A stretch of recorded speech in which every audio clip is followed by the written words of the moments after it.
Hello, guys. Just want to have some update on table tennis history or like knowledge. So I can talk about is the Grand Slam in table tennis. But today I will talk about the male Grand Slam. As we know, in tennis we have Grand Slams too. Like the first one is Australia Open, then French Open, English Open, then USA Open every year. So in table tennis, we also have our Grand Slam definition.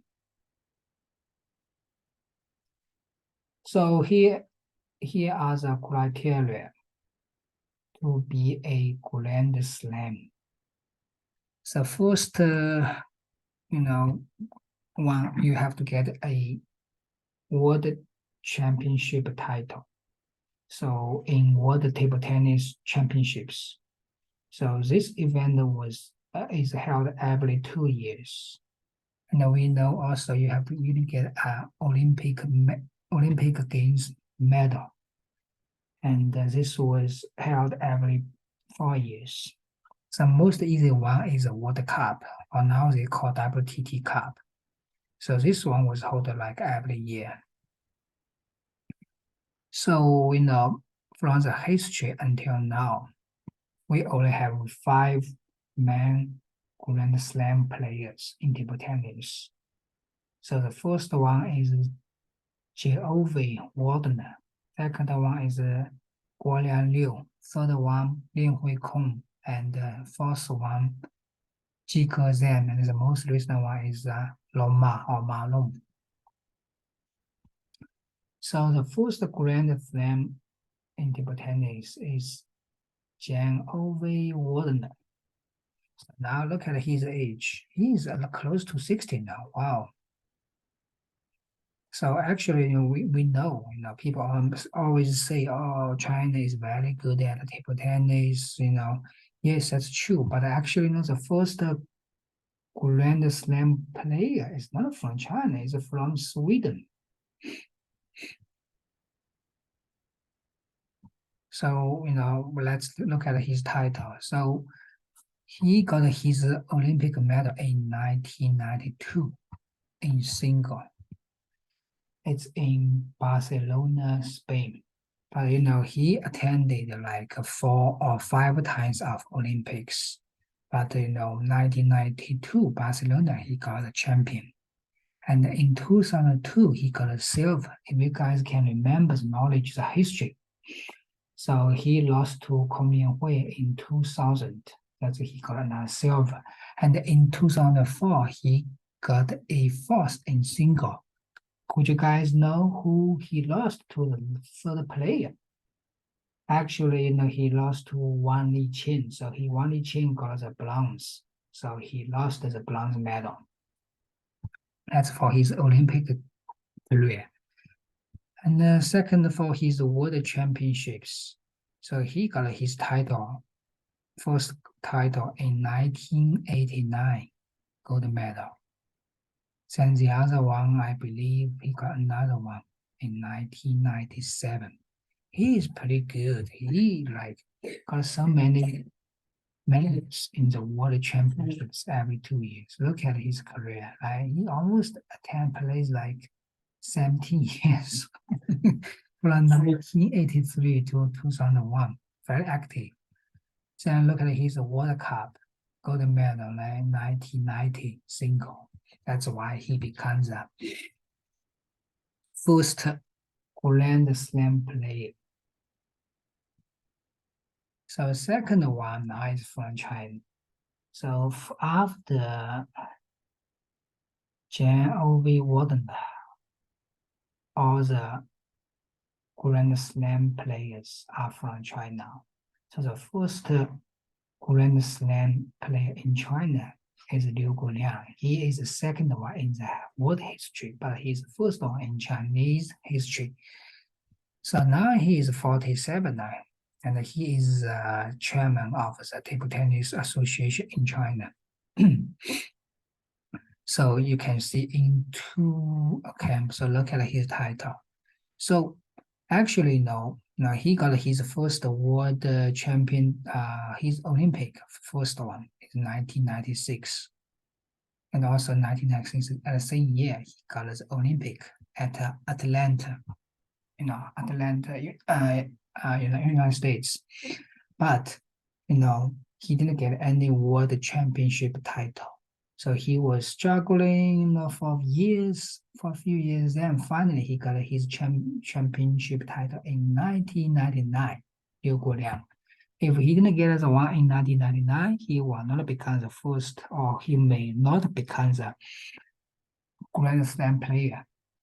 And it's very competitive, after him or after Liu Guoliang or Kong Lianhui time, there are players like Wang Liqin, Ma Lin, they just push him too. So if you guys can remember in 1992, who is the runner-up? In 1999, who is the runner-up, the world champion? Actually, it's Ma Lin. So if Ma Lin got the title in 1999, he will become the Grand Slam player, and Liu Guoliang may lose it. So that's history, So the third Grand Slam player in China in world history is Kong Lianhui. So if you look at this picture, who can remember what are they playing? So I feel, look at the Liu Guoliang's hair. I think it's 2000 Sydney Olympics. So that's what I will mention. When you mention Liu Guoliang, you have to always mention Kong Lianhui because they are the two stars at that time. And Kong Lianhui, you can see actually he got his, Kong Lianhui. It's in 1995. He got his world title, world championship, world table tennis champion title in 1995. Liu Guoliang got it 4 years later. So actually, when they start their career, Kong Lianhui is developed better than Liu Guoliang. So he got his first title in 1995, Kong Lianhui. But Liu Guoliang, you can look at his first title is 1996 Olympics, right? But Kong Lianhui, he lost in the 1996 Olympics. That's why he wait another 5 years. I think 1995, right? Sam, he had to wait another, but he missed the 1996 Olympics. Then he had to wait another 4 years and got the champion in 2000. So the runner-up is Warren. So the champion is Kong Lianhui. So runner-up is Warren. The third player is Liu Guoliang, I believe, in that year. So you can see, Liu Kong Lianhui got his World Cup title in 1995. So actually, during the career, Kong Lianhui developed or is actually better than Liu Guoliang, but he got his Olympic by late in 2000. That's why, if he got in 1996, he will be the first Grand Slam player in China, but he didn't. So he got it in 2000 Sydney Olympics. So that's why he became a second Grand Slam player in China. So the fourth one is Zhang Jike. Now he is like 35 years old. So Zhang Jike. So he got so actually his first title is 2011. He got his World Cup. Oh, here is World Champion, right? And 2011 is World Cup. So I think he got his World 2011. He got his World on May probably. I think he got his World title. Then later of the year, probably fall, he got another title on World Cup. Then he was, automatically, enrolled to the 2012 London Olympic Games, and he got the title too over there. So he becomes a Grand Slam player, and he is the rapidest Grand Slam player in the history, just like like around maybe 365 or 300, something like that, like around 300 days, 300 days. So he is the first one, like 2 years in a row. In 1 year, 2011, he got as a world champion and the World Cup champion. And the next year after 2012, he got as a World Olympic. So that's why he is the rapidest Grand Slam player in history. So, if you look at carefully, then in 2013, the world champion, he got another title again. So at that time, people was hoping, hey, he may be a person in the history can get a double Grand Slam titles. So people was hoping because he was as a defending championship in world championships, and the most easy one is the World Cup. So they let him play again in 2014, and he got another title, in World Cup. So now he just missed one Olympics in I think it's 2016 Rio Olympics right here. But I think it due to his injury or his motivation, so he didn't get it. He lost to Malone. So he made a chance to become the first double Grand Slam player in the history. Then the fifth one, and the most recent one too, is Malone. He is 34 years old now and still playing in the Chinese national team. So Malone, his first title actually, is in 2015, the Suzhou World Championships. So he got a title, and he got 3 in a row. And 2017, he got another one, and 2019, he got another one. So he is the third person in the history who got the world champion titles 3 times. He's the second person after Zhuangzhou Dome got 3 titles in a row. And actually, he got his World Cup a long time ago, 2012 or 2015.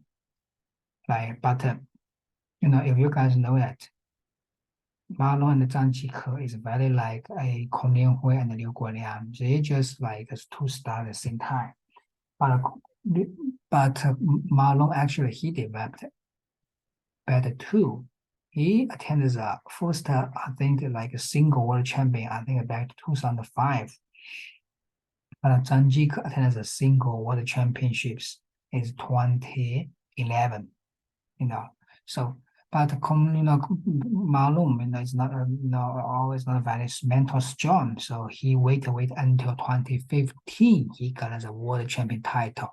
Then he was selected for the 2016 Olympics automatically. Then he got the 2016 world title. Then after 2016, he became the 5th Grand Slam player. But like I mentioned too, after 2026 and 2017, he got the world champion title again, right? And he already have 2 titles on World Cup. So he just need another Olympics. Then he made another Olympics in Tokyo. Actually, he is not 2020. Because of the pandemic, the game was postponed to 2021, I believe. So he was got a title in 2021. So the next slide is I can just say he is the only double Grand Slam player in table tennis. Male, I'm talking about male. There's a female player too. So criteria is get world champion, Olympic or World Cup twice for each. So here's a picture, as a celebration in 2021 Tokyo Olympic Games. So yes, look at it here. 2 Olympics, 2016, 2020. 2016 is in Rio, Brazil. Here is in Tokyo, Japan, right?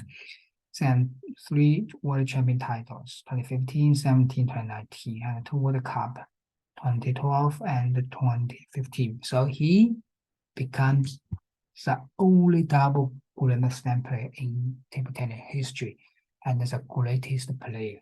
And he is a GOAT, greatest of all time. You know, I mean, now he was for the title. I mean, really, I mean, look at his techniques, his skills. He is so perfect, you know. So that's why, you know, he become, and he's so consistent, you know. So yeah, just a nice person. Yeah.